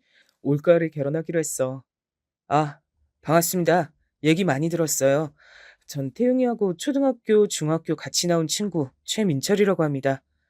야, 민철아, 우리 땐 국민학교였잖아. 우리 다 국민학생이었어. 초등학교로 명칭 바뀐 지 그렇게 얼마 안 되었다, 짜샤. 제가 넉살 좋게 말하자 최민철이 답지 않게 시익하고 환한 미소를 지어 보였어요. 그러면서 눈빛은 제 아내를 향해 있었습니다. 아내 또한 즐거운 미소를 짓고 있었죠. 전 제가 결혼할 사람과 제 절친한 친구가 서로 좋게 인사를 나눈 그 자리가 무척이나 마음에 들었다고 그렇게 생각했었습니다. 그해 가을에 저는 많은 축하를 받으며 아내와 결혼식을 올렸죠. 단출한 예식장이었으나 하객들로 가득 차 있었습니다. 최민철이 아주 근사한 정장을 빼입고 와서 다른 친구 녀석들이 네가 새 신랑인 줄 알겠다며 농담조로 얘기했단 사실을 저는 알았습니다. 유복한 집안 환경과는 다르게 검소하게 하고 다니는 최민철이 제 결혼식 참석을 위해 멋지게 빼입고 왔단 사실이 뿌듯했고 한편으론 감동이기도 했었네요. 첫째가 금방 들어서서 이듬해 봄에 아이가 태어났어요. 그리고 얼마 지나지 않아 둘째도 태어났습니다. 둘 다 아들이었고 그래서 제 부모님께서 무척 좋아하셨어요. 한 가정의 가장이 된 것이 저는 가끔 실감이 나지 않았습니다. 생각보다 이른 나이에 결혼을 해서 그랬나 보더라고요. 저보다 1살이 어린 아내도 비슷하게 느꼈던 걸지 모릅니다. 내가 왜 이러고 살아야 돼? 애들도 내가 다 봐야 되고 집안일도 내가 다 해야 되고 심지어 나는 일까지 다니잖아. 그럼 대체 당신이 하는 건 뭐야? 나는 당신보다 일을 밖에서 더 오래 하고 그만큼 돈도 더 많이 벌잖아. 제발. 그런 식으로 짜증내는 것 좀 그만해라. 듣는 사람이 얼마나 진이 빠지는 줄 알아? 짜증내는 것도 어디 한두 번이어야지 매일같이 들으니까 화병으로 돌아가실 것 같아. 화병이라 그랬어? 진짜로 화병 걸린 게 누군데? 왜 갑자기 그렇다고 소리를 질러? 애들 자잖아. 애들 곤히 자는데 당신은 소리 지르고 싶어? 집이 작으니까 그런 거야. 집만 컸어 봐. 이 정도 소리 지른 것 가지고 애들이 자다가 듣고 깰까 봐서 걱정은 안 했을 거야. 우리는 대체 언제 아파트로 이사 가? 우리 평생에 아파트라는 게 있을까? 아내의 짜증 그리고 불만은 점점 더 저를 숨막히게 만들었습니다. 또한 저는 아내와 있으면 자괴감이 들었어요. 세상에서 가장 못난 남자가 되는 것만 같았습니다. 심지어 아내는 본인의 기분이 안 좋을 때 그것을 아이들에게 풀어서 절 경악시켰습니다. 제가 목격한 것만 해도 벌써 수차례가 됐을 때 전 진지하게 이혼을 고려하기 시작했어요. 이런 고민과 고충을 제가 회사 사람들과 나눌 것은 아니었기에 당연히 제 가까운 친구들과 나눴습니다. 특히 저와 잘 통하는 최민철에게 말입니다. 이혼이 좋은 글씨라 여겨진 것도 옛날 일이야. 이젠 남자뿐만 아니라 여자도 이혼이 절대 흠잡힐 과거가 아닌 세상이 되고 있잖아. 애들 생각해서라도 난 두 사람이 이혼하는 거 아주 괜찮다고 봐. 애들을 최우선으로 위해야지. 부모가 싸우고 사이 안 좋은 것만 보고 자란 애들이 얼마나 정서적으로 불안하겠어. 저도 제 자식들이 걱정이었습니다. 점차 자기 엄마를 무서워하고 눈치를 보고 제가 집에 오면 안심이 된다는 표정을 짓는 제 자식들을 보며 가슴이 무너져 내렸습니다. 더군다나 제 부모님과 아내가 몇 번 크게 싸우기까지 했어요. 더 이상은 부부관계를 유지하기 힘들다는 판단이 섰고 아내와 결국 갈라서게 됐습니다. 처가 식구들도 이혼을 반겼으며 두 아들은 제가 키운다 그랬더니 그것만은 아쉬워하는 눈치였죠. 아내는 자기 자식들을 뒤로한 채 살았습니다. 왜냐면 이혼한 후로 전혀 왕래가 없었기 때문입니다. 아이들은 엄마가 우리를 찾지 않는다고 생각하며 우울해했고 한편으론 그럴 거라 예상했단 반응을 보여 제 마음을 아프게 만들었어요. 이혼한 아내가 제 연락을 철저히 피하는 것인지 도통 연락이 안 돼서 간신히 처가 식구들을 통해 아주 가끔씩 아이들의 소식을 전하는 게 전부였습니다. 그렇게 시간이 좀 더 흘렀는데 두 아들이 다 학교를 다니면서부터 제가 생각이 많아졌죠. 제 부모님은 저에게 재혼을 하라고 하셨으나 저는 자식들이 우선이었기에 혹시라도 제 자식들이 불편해하는 상황이 벌어질까봐 재혼이 망설여졌어요. 그러다가 용기를 내서 이혼한 아내를 찾아갔습니다. 애들 문제를 같이 상의하고 싶었고 만약에 가능하다면 재결합이라는 것도 염두에 두고 있었어요. 하지만 어렵사리 찾아간 처가에서 저는 청천벽력 같은 비보를 접했습니다. 네? 그게 무슨 말씀이십니까? 장모님, 애들 엄마가 죽었다니요. 이미 이 세상 사람이 아닌 지가 오래라뇨. 이복의 권서방, 부끄러운 얘기지만 우리 딸은 새로 사귄 남자친구와 잘 지냈고 그날도 데이트하러 나갔다가 불의의 사고를 당해서 명을 달리했어. 죽기 전에 간신히 유언을 남겼는데 절대로 자네하고 애들한텐 비밀로 해달라고 했지. 화장을 해서 우리 딸이 좋아하는 남해 바다에 보내줬으니 자유롭게 바닷바람 타고 여행 중일 거야. 장모님의 말씀을 들으며 전 충격 속에 휘청거렸습니다. 이미 죽은 사람이었다니 믿어지지가 않았어요. 장모님을 비롯한 처가 식구들은 모두 입을 모아 저에게 절 보는 것이 괴로우니까 앞으로 나타나지 말아달라 그랬습니다. 다만 애들 소식만은 1년에 2번 정도 전해달라고 부탁을 남겼어요. 거절할 도리가 없어서 그저 알겠다고 했습니다. 애들에겐 엄마가 아주 멀리 여행을 갔다고 전했는데요. 시간이 지나면서 애들이 자연스럽게 그 의미를 알게 되더라고요. 그게 너무 슬펐습니다. 더욱 꿋꿋하게 두 아들을 부족함 없이 키워내리라 다짐했어요. 열심히 일상을 살아나갔습니다. 힘들고 지치는 날들이 많았으나 가끔씩 오래된 친구들을 만나며 부딪히는 술잔 속에서 시름도 함께 날려버리곤 했죠. 친구 녀석들은 다 여전했습니다. 그리고 저희끼리 놀라면서 실망하면서 동시에 수긍을 했던 것 한 가진 최민철이 저희 몰래 결혼을 했단 사실이었습니다. 아무에게도 알리지 않고 슬그머니 결혼을 해서 가정을 꾸렸더라고요. 부끄럽고 멋쩍어서 비밀 결혼식을 올렸다는 최민철의 변명은 그 녀석 나와서 왠지 그 앞에 대고 진지하게 화를 내기도 어려웠답니다. 최민철이 결혼한 여자가 어디 사는 누구인지 어떻게 생겼는지 아무도 정확히 몰랐어요. 하지만 아주 가끔씩 만나서 대화를 나눌 때면 결혼 생활에 만족하는 듯한 모습을 보였기에 전 최민철이 잘 살고 있다는 확신을 가지고 있었답니다. 다행이라고 생각했죠. 저희의 우정은 변함없었어요. 그렇게 세월이 흐르고 또 흐른 어느 날이었습니다. 전화가 걸려왔는데 이상하게 받기 전부터 느낌이 싸하더라고요. 야, 태용아, 큰일 났다. 아, 이게 대체 뭔 일인가 싶다. 놀라지 말고 들어라. 네가 너무 놀란 것 같아서 그것 때문에 놀랄 지경이다. 대체 뭔 일이길래 갑자기 전화질이야? 그것도 이런 시간에. 내가 좀 아까 아는 사람한테 연락을 받았는데 말이야. 자기 지인이 교통사고로 죽어서 장례식장 갔는데 주변에서 이런저런 얘기가 들려오더라네. 그러면서 죽은 지인이 옛날에 살았던 곳, 나왔다던 학교 그런 얘기를 들었는데 갑자기 내가 떠오르더래. 그러면서 나한테 궁금해진 게 있어서 연락을 했다고 하면서 나보고 혹시 최민철을 아냐고 묻는 거야. 뭐라고? 야, 임마, 너 지금 뭐라 그런 거야? 최민철이라니. 우리가 아는 그 최민철을 말하는 거야? 그렇다면 설마. 그래. 혹시나 해서 내가 사진 받아봤는데 맞더라. 태용아, 이거 어떡하냐? 민철이가 죽었댄다.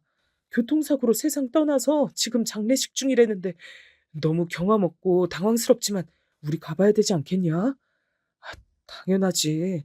그걸 말이라고 하냐? 친구가 죽었는데 안 가본 그런 정신 나가고 의리 없는 미친놈도 세상에 있다냐?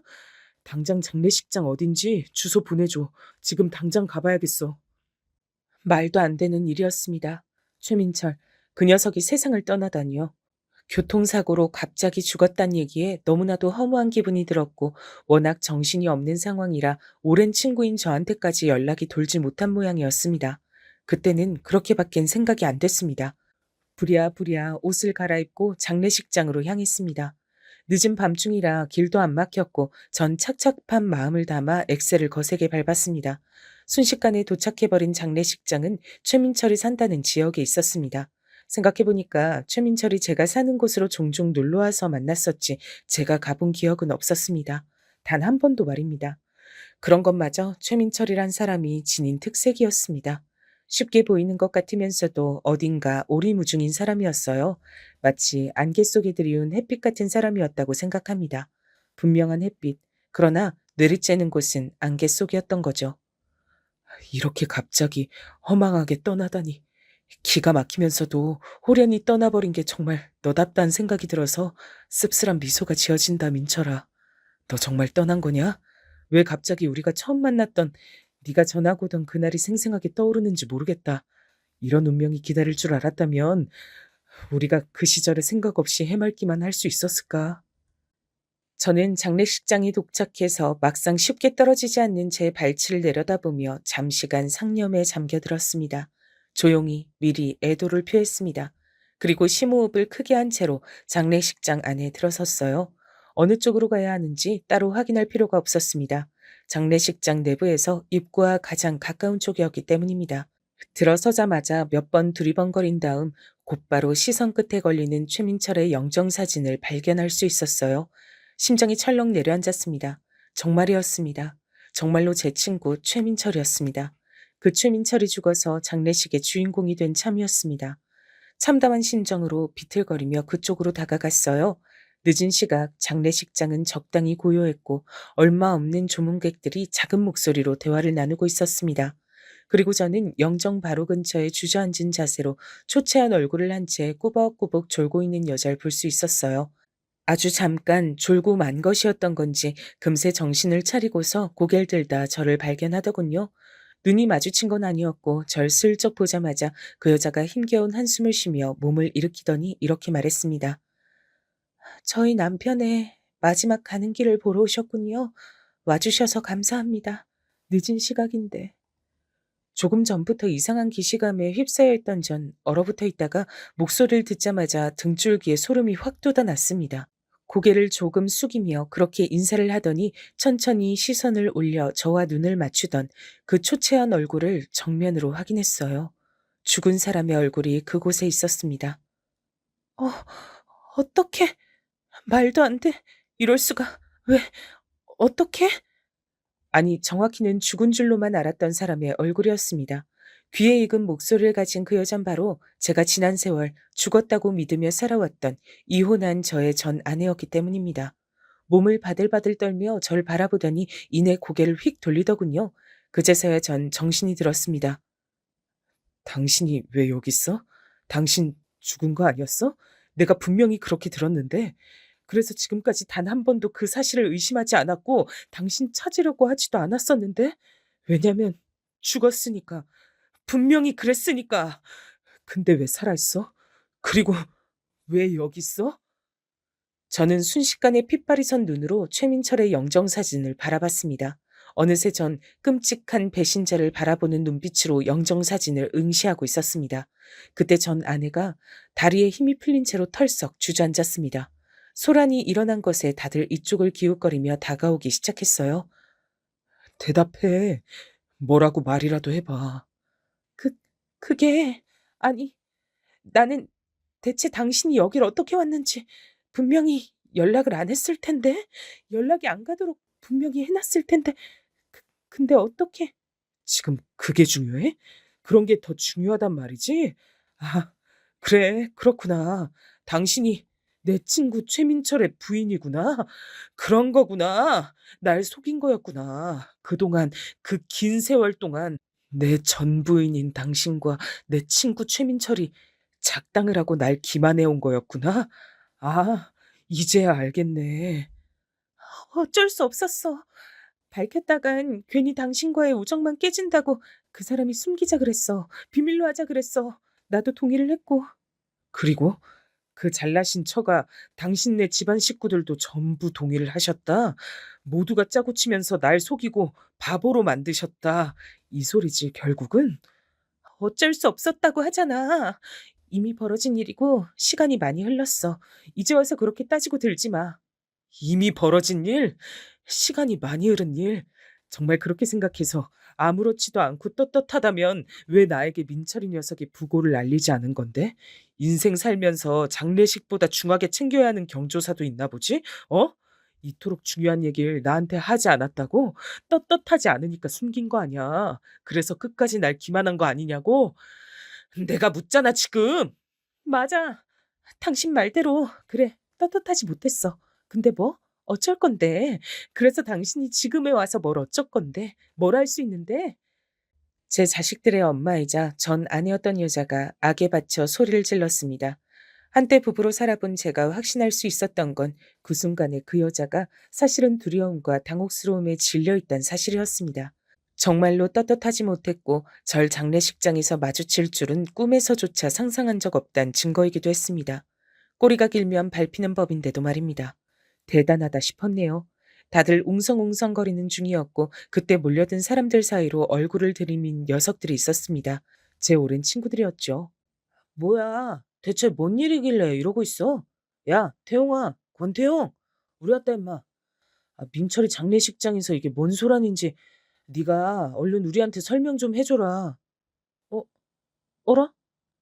잠깐만, 저기 누구야? 내가 지금 정신이 없어서 헛걸보나? 저에게 상황 설명을 요구하던 친구 녀석이 눈을 비비기 시작했습니다. 그도 그럴 것이 최민철의 장례식장인데 죽었다고 알고 있는 저의 전 아내가 보였으니까요. 눈을 의심할 수밖에 없었던 거죠. 이내 녀석들은 경악에 차서 저와 전 아내를 번갈아 쳐다봤습니다. 제가 딱 한마디 해줬죠. 지금 머릿속에서 떠올린 그 최악의 가정이 맞아. 너희들이 생각한 최악의 시나리오. 그게 바로 지금 이 상황이야. 친구 녀석들은 난리가 났죠. 미친 거 아니냐면서 세상 천지에 어떻게 이런 일이 다 있냐면서 전 아내를 향해 비난을 쏟아냈습니다. 최민철이 훨씬 더 잘 살아서 돈을 쫓아 그런 거냐며 직설적인 비난도 튀어나왔고요. 더 나은 남자, 더 마음에 드는 남자를 따라간 게 그렇게 큰 대역죄라도 되나요? 다들 너무들 하시네요. 어쨌든 이곳은 죽은 사람 애도하고 경건하게 보내기 위한 곳이에요. 잘잘못을 따지는 자리가 아니라고요. 전 아내가 그렇게 외쳤을 때 전 더 이상 참지 못하고 최민철의 영정 사진을 집어다가 그대로 바닥에 내리꽂았습니다. 전 아내가 비명을 질러댔고 다들 난리가 났어요. 바로 그때 최민철의 모친께서 오셨습니다. 댁에 다녀온 건지 쇼핑백을 들고 계셨죠. 그리고 반대편 손엔 누군가의 손을 쥐고 계셨고요. 최민철의 모친과 손을 잡고 함께 온 사람은 놀란 얼굴로 떨리는 목소리를 냈습니다. 엄마, 이게 무슨 상황이에요? 저분은 누구세요? 우리 아빠 조문하러 오신 분 아니에요? 근데 이게 뭐 어떻게 된 일이에요? 우리 아빠 영정사진은 왜 내팽개치신 건데요? 그 사람은 바로 전 아내와 최민철 사이에서 난 딸이었습니다. 놀라서 떨리는 자기 딸의 목소리를 들은 전 아내가 입술을 꽉 깨무는 게 보였습니다. 전 당장 최민철의 모친을 향해 인사를 드렸습니다. 어머니, 안녕하십니까? 이렇게 뵙게 돼서 참으로 유감입니다. 민철이 녀석 가는 길 보러 온 저는 권태용입니다. 저를 기억하시죠? 어릴 적에도 2번 뵌 적이 있었고 아마 민철이 통해 제 얘기 들으신 적이 있긴 하셨을 것 같은데요. 아, 그래요. 알 것 같아요. 근데 대관절, 지금 이게 다 무슨 일이죠? 이 늙은이는 자식 앞세운 것만으로도 지금 미칠 지경이고 간신히 기운 차리고 있는 거라서 여기서 더 신경 쓰는 일이 생기고 싶지 않으니 어서 빨리 무슨 상황인지 얘기를 듣고 싶은데요. 최민철의 모친께서 그렇게 말씀하셨을 때 전 아내가 화들짝 놀란 얼굴로 아무것도 아니라며 헛소리를 해댔지만 제가 바로 정정을 해버렸습니다. 저는 그간 궁금했습니다. 옛 친구들에게 밝히지 않고 조용히 몰래 결혼해버린 민철이가 왜 그랬던 건지, 자기 아내가 어떻게 생겼는지, 사진조차 왜 공개를 안 해주며 산 건지, 워낙 자기만의 생각과 개성이 강한 녀석이니 이상하게 여기진 않았습니다. 그리고 제가 또 궁금했던 것은 세상을 떠난 저랑 이혼한 아내, 애들 엄마, 그 사람이 저 세상에서는 어찌 잘 지내고 있을지 그것이 때때로 궁금했습니다. 근데 오늘 이렇게 이 자리에서 한꺼번에 모든 궁금증을 풀게 된 겁니다. 잠시만요. 그게 무슨 말이죠? 그렇다면 내 아들이, 우리 민철이가 그쪽과 이혼한 사람과 결혼을 했단 거예요? 내 며느리가 그쪽의 아내였다고요? 믿기 힘드신 모양인데 애석하게도 그게 사실입니다. 전 그동안 지난 세월 동안 저희 애들 엄마가 죽은 줄로만 알고 살았습니다. 처가 식구들이 그렇게 한 목소리를 냈었기에 의심조차 한 적이 없었죠. 민철이는 아주 가끔씩 절 만났습니다. 함께 소주를 기울였고 사는 얘기를 나눴습니다. 각자의 자식 얘기도 허심탄회하게 나눴고요. 그러는 동안 저는 민철이가 저와 이혼한 저의 자식들을 낳은 여자와 결혼해서 살림 차렸다는 사실을 전혀 몰랐고요. 당연하게도 민철이는 제가 저 여자와 결혼할 때도 축하를 해주러 결혼식장에 왔었고요. 그때 단체 사진도 같이 찍었었습니다. 제가 거기까지 말씀드렸을 때 최민철의 모친께선 다리에 힘이 풀려 바닥에 스르르 주저앉으셨습니다. 전 아내가 최민철과의 사이에서 낳은 딸은 이 모든 사실을 받아들이기 힘든지 멍한 표정만 짓고 있었어요. 아니, 나는 우선 다른 것보다도 죽었다고 거짓말을 했다는 게 그게 너무 이상하고 끔찍하고 어떻게 그럴 수가 있었나 싶고. 최민철의 모친께선 넋이 나가신 채로 중얼거리셨는데 눈빛에는 경악과 경멸을 담아서 전 아내를 쳐다보고 계셨습니다. 전 아내는 계속해서 고개를 저으며 일부러 그런 건 아니었으며 잘못하지 않았다고 결백을 주장해댔습니다. 저는 진짜 사랑을 찾아서 재혼을 했을 뿐이에요. 어머님, 믿어주세요. 진짜 사랑. 그래, 그렇다고 쳐. 하지만 사람을 기만하고 바보 만든 거, 그건 어떻게 해명할 건데?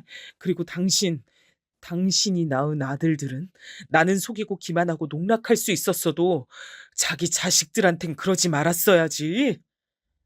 전 아내에게 다른 자식들이 있다는 얘기를 들은 최민철의 모친께선 현기증을 일으키셨고 신음하며 괴로운 숨결을 토하셨습니다. 옆에선 최민철의 딸은 모든 전말을 이해하고서 충격에 빠진 채로 그저 전 아내만 쳐다보고 있었어요. 전 아내는 눈물을 뚝뚝 흘리며 그제서야 가장 본심에 가까운 고백을 꺼내들었습니다. 날 행복하게 해줄 자신 있다 그랬어. 권태용하고 이제 그만 살고 자기하고 최민철하고 같이 살아달라고.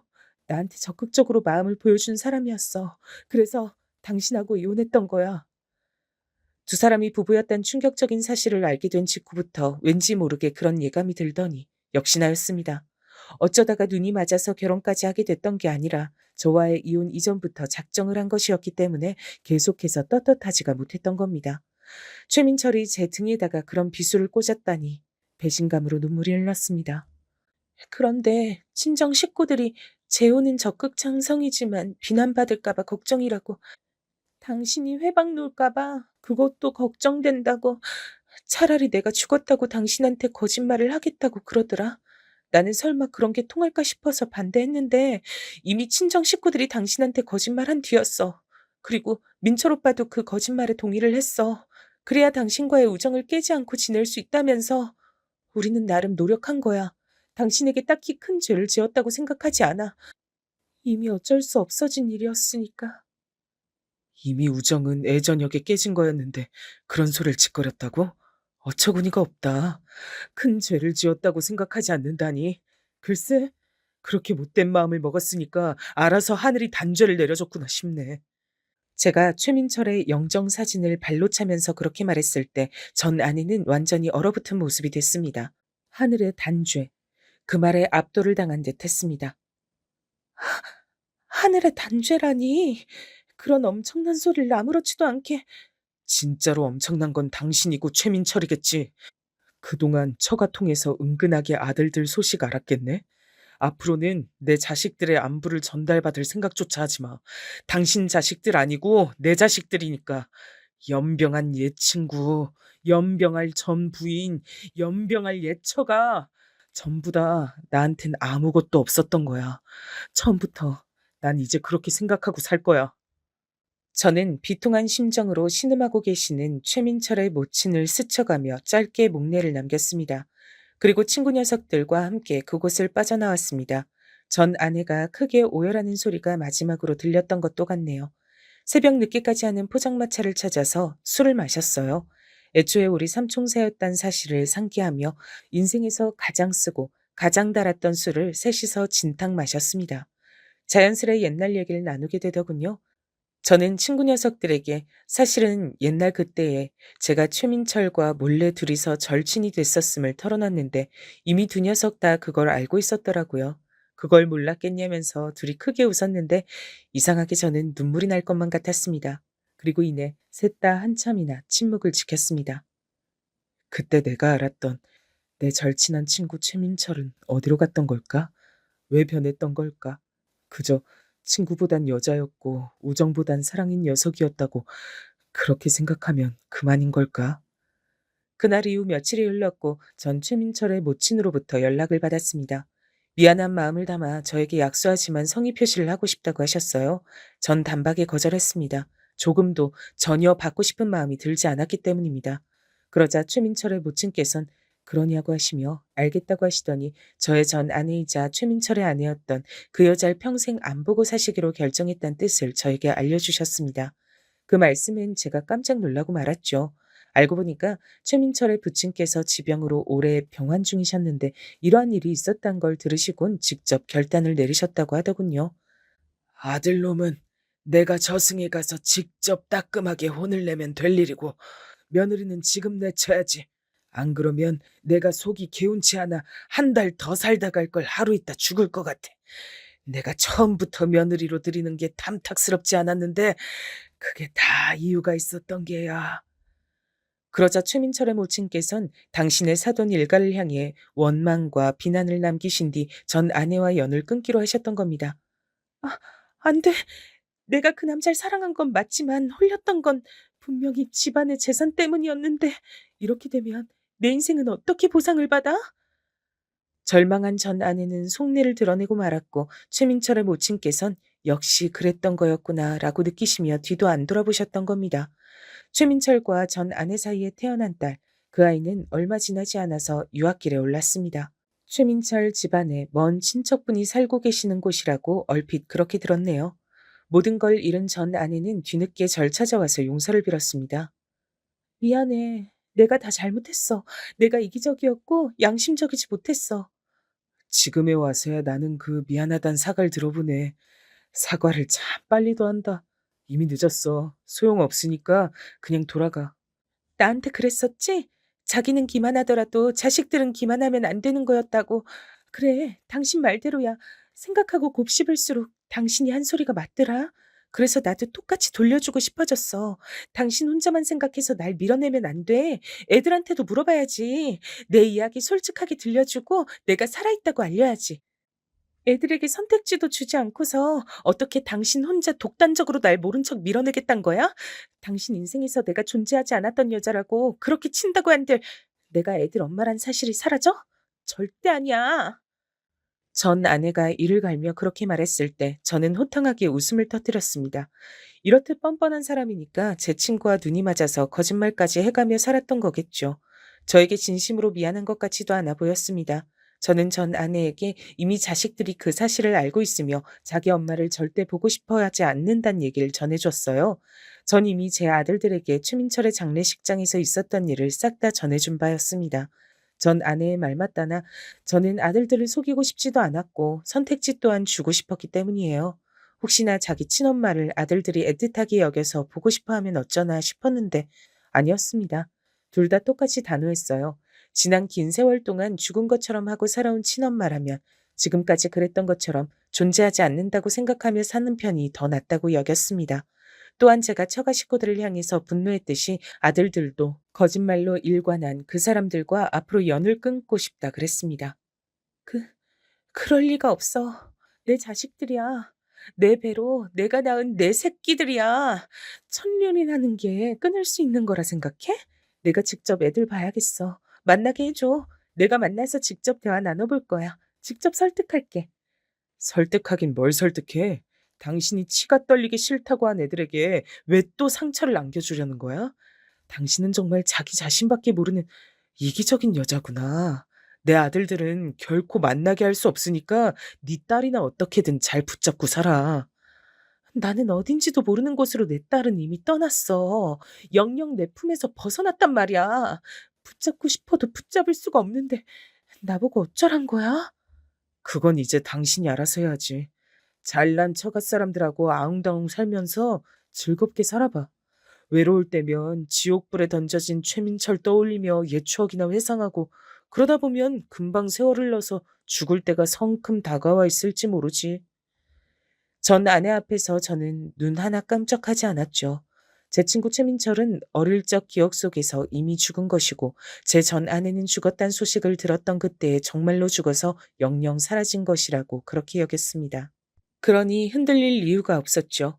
전 아내는 바닥에 주저앉아 통곡을 해대기 시작했고 전 냉정하게 그 앞을 떠났습니다. 얼마 후엔 이사를 갔어요. 전 아내가 절 찾아왔던 건 분명히 처가 쪽에서 알려준 것이었으니 이사를 가는 게 상책이었습니다.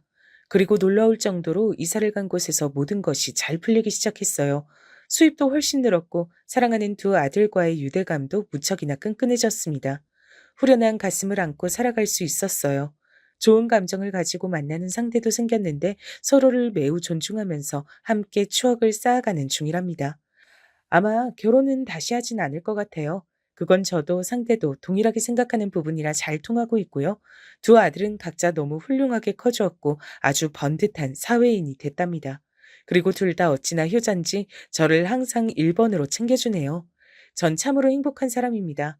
그래도 가끔 특히 남산타워를 볼 때마다 전 과거 속으로 돌아가 생각 없이 해맑게 지냈던 국민학교 시절을 한참 떠올리곤 합니다. 그 안에는 가장 순수한 마음으로 우정을 노래하는 제가 있고 친구들이 있습니다. 현재와 과거, 모든 것이 다 똑같이 제 인생이란 것이 믿어지지 않을 만큼의 그런 간극이 존재한다는 생각이 듭니다.